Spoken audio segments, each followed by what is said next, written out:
नमस्कार, grand news network में आप सभी का स्वागत है और मैं हूं आपके साथ सीमा। चलिए अब एक नजर डाल लेते हैं आज की ताजा खबरों की ओर। छत्तीसगढ़ हाई कोर्ट ने न्यायिक अनुशासन और आदेशों की अवहेलना को लेकर बेहद कड़ा रुख अपनाते हुए रायगढ़ फैमिली कोर्ट द्वारा पारित आदेशों को निरस्त कर दिया है। न्यायमूर्ति विभू दत्त गुरु की एकल पीठ ने इस बात पर गंभीर आपत्ति जताई कि 10 मार्च 2026 को हाईकोर्ट द्वारा सिविल सूट की कार्रवाई पर स्टे लगाए जाने के बावजूद निचली अदालत के पीठासीन अधिकारी ने उसी दिन और 12 मार्च को न केवल सुनवाई जारी रखी बल्कि भरण पोषण जैसे विषयों पर आदेश भी पारित किए। हाईकोर्ट ने स्पष्ट किया कि जब उच्च न्यायालय किसी कार्रवाई पर रोक लगा देता है तो निचली अदालत अधिकार विहीन हो जाती है और उसे आगे की कार्रवाई का कोई कानूनी अधिकार नहीं रहता। इस मामले में याचिकाकर्ता ने कोर्ट स्टाफ और प्रतिवादी के बीच मिलीभगत का आरोप लगाते हुए निष्पक्ष सुनवाई पर संदेह जताया था और केस को स्थानांतरित करने की मांग की थी। हालांकि संबंधित अधिकारी के तबादले के कारण ट्रांसफर याचिका को निराकृत कर दिया गया, लेकिन हाईकोर्ट ने आदेशों की अनदेखी को गंभीरता से लेते हुए रजिस्ट्रार जनरल को निर्देश दिया है कि संबंधित पीठासीन अधिकारी से 15 दिनों के भीतर स्पष्टीकरण लिया जाए। यह रिपोर्ट मुख्य न्यायाधीश के समक्ष प्रशासनिक स्तर पर प्रस्तुत की जाएगी ताकि भविष्य में उच्च न्यायालय के आदेशों की गरिमा सुनिश्चित की जा सके। छत्तीसगढ़ हाई कोर्ट के न्यायमूर्ति विभू दत्त गुरु की एकल पीठ ने न्याय शास्त्र के इस सिद्धांत को पुनः स्पष्ट कर दिया है कि कानून केवल जागरूक व्यक्तियों की सहायता करता है, लापरवाहों की नहीं। बिलासपुर हाई कोर्ट ने जनपद जांजगीर चांपा के गणपत राम द्वारा दायर एक प्रथम अपील को खारिज करते हुए 9 साल 6 महीने यानी कुल 3,398 दिन की अत्यधिक देरी को माफ करने से इनकार कर दिया है। अपीलकर्ता ने वर्ष 2016 में निचली अदालत द्वारा दिए गए फैसले को वर्ष 2026 में चुनौती दी थी, जिसका आधार उन्होंने रोजगार हेतु जम्मू कश्मीर में रहने और फैसले की जानकारी न होने को बताया था। हालांकि माननीय न्यायालय ने इस दलील को सिरे से खारिज करते हुए कहा कि इतनी लंबी अवधि की देरी को माफ करने के लिए कोई भी ठोस साक्ष्य या संतोषजनक दस्तावेज पेश नहीं किए गए। सुप्रीम कोर्ट के पुराने फैसले का हवाला देते हुए हाईकोर्ट ने सख्त टिप्पणी की कि यदि कोई पक्षकार अपने अधिकारों के प्रति निष्क्रिय या लापरवाह रहता है तो मात्र जानकारी न होने के तर्क पर समय सीमा की वैधानिक बाध्यता को नजरअंदाज नहीं किया जा सकता। अंततः न्यायालय ने अपीलकर्ता के आवेदन को अपर्याप्त और असामान्य मानते हुए अपील को प्रारंभिक स्तर पर ही निरस्त कर दिया। बिलासपुर जिले के मस्तूरी क्षेत्र स्थित सेवा सहकारी समिति एरमसही में धान उठाव के नाम पर एक सनसनीखेज फर्जीवाड़ा सामने आया है, जहां धान की भौतिक उपलब्धता के बिना ही उठाव के लिए डिलीवरी ऑर्डर जारी किया गया। मामले का खुलासा तब हुआ जब एक राइस मिलर का ट्रक धान लेने समिति पहुंचा, लेकिन ग्रामीणों की सतर्कता ने भ्रष्टाचार की पोल खोल दी। ग्रामीणों ने देखा कि ट्रक में धान के बजाय केवल खाली बारदाने और कचरा भरकर ले जाने का प्रयास किया जा रहा था, जिसके बाद उन्होंने तुरंत ट्रक को रोककर हंगामा शुरू कर दिया। मौके पर जांच करने पर समिति के स्टॉक में धान की भारी कमी पाई गई, जिससे यह स्पष्ट हो गया कि कागजों में धान का उठाव दिखाकर सरकारी खजाने को चूना लगाने की तैयारी थी। ग्रामीणों के विरोध और शिकायत के बाद अब विभाग में हड़कंप मच गया है।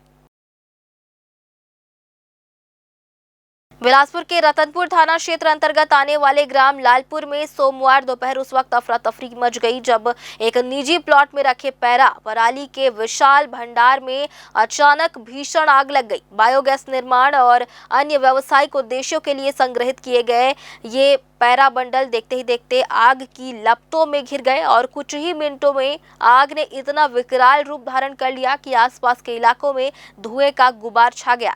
सूचना मिलते ही रतनपुर पुलिस और दमकल की 2 गाड़ियां मौके पर पहुंची, जिन्होंने घंटों की कड़ी मशक्कत के बाद आग पर काबू पाया।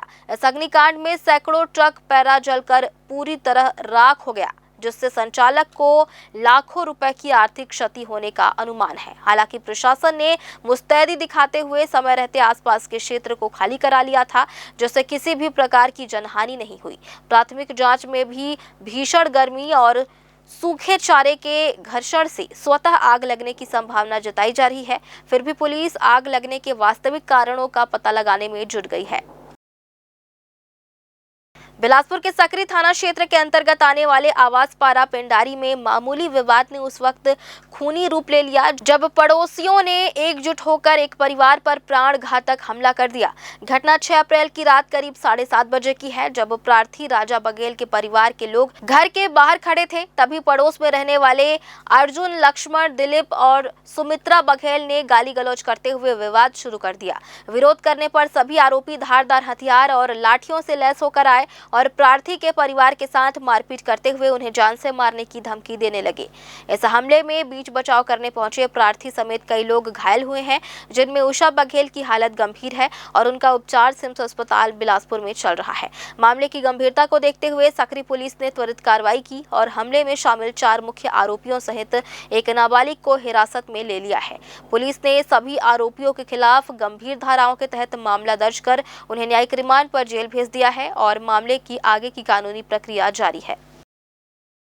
मामला सकरी थाना क्षेत्र का है। ग्राम पिंडारी में 2 परिवार जो कि पड़ोस में रहते हैं, उनका एक ईंटा रखने या रेत रखने के नाम पर किसी बात को लेकर विवाद हुआ, जिस पर से एक पक्ष के द्वारा दूसरे पक्ष के साथ मारपीट की गई है और जिसमें एक पक्ष के हेमराज बघेल, सावित्री बघेल और उनके साथ एक व्यक्ति और एक महिला और हॉस्पिटल में एडमिट है और पुलिस ने इसमें अपराध पंजीबद्ध कर लिया। गंभीर धाराएं इसमें जोड़ी गई हैं और इसमें दूसरे पक्ष के 4 व्यक्तियों को पुलिस ने हिरासत में भी ले लिया है और उनके विरुद्ध वैधानिक कार्रवाई पुलिस कर रही है। बिलासपुर के सिटी कोतवाली थाना क्षेत्र के अंतर्गत कतियापारा इलाके में दहशत फैलाने वाले एक आरोपी को पुलिस ने गिरफ्तार कर जेल भेज दिया है। घटना 6 अप्रैल की शाम की है, जब टेंगनमाड़ा निवासी आरोपी अभय पांडे ने कतियापारा स्थित एक घर में घुसकर शराब पीने के लिए 500 रुपए की मांग की। जब प्रार्थिया ने पैसे देने से मना किया तो आरोपी गाली गलौज पर उतर आया और घर के भीतर घुसकर प्रार्थिया, उसकी बहन और भाभी के साथ बेरहमी से मारपीट शुरू कर दी। इतना ही नहीं, आरोपी ने अपने पास रखे धारदार लोहे के चापर से उन पर हमला कर दिया और प्रार्थिया के पैर को दांत से भी काट लिया। प्रार्थिया की शिकायत पर सिटी कोतवाली पुलिस ने त्वरित कार्रवाई करते हुए आरोपी को हिरासत में लिया। पूछताछ के दौरान आरोपी ने अपना जुर्म कबूल कर लिया है, जिसके बाद पुलिस ने हमले में इस्तेमाल किए गए चापर को जब्त कर लिया है। पुलिस ने आरोपी के खिलाफ बीएनएस की विभिन्न धाराओं और आर्म्स एक्ट के तहत मामला दर्ज कर उसे न्यायिक रिमांड पर जेल भेज दिया है। छत्तीसगढ़ के बिलासपुर जिले के अंतर्गत आने वाले कोटा थाना क्षेत्र के ग्राम पटेता में बिजली चोरी की जांच करने गई विद्युत विभाग की टीम पर जानलेवा हमले का मामला सामने आया है। दरअसल विभाग को शिकायत मिली थी कि आरोपी विजय साहू द्वारा डायरेक्ट हुकिंग के जरिए बिजली चोरी कर आटा चक्की का संचालन किया जा रहा है। इस सूचना की तस्दीक करने और कार्रवाई करने जब टीम मौके पर पहुंची तो आरोपी ने अपना आपा खो दिया और सरकारी काम में बाधा डालते हुए टीम के सदस्यों के साथ गाली गलौज शुरू कर दी।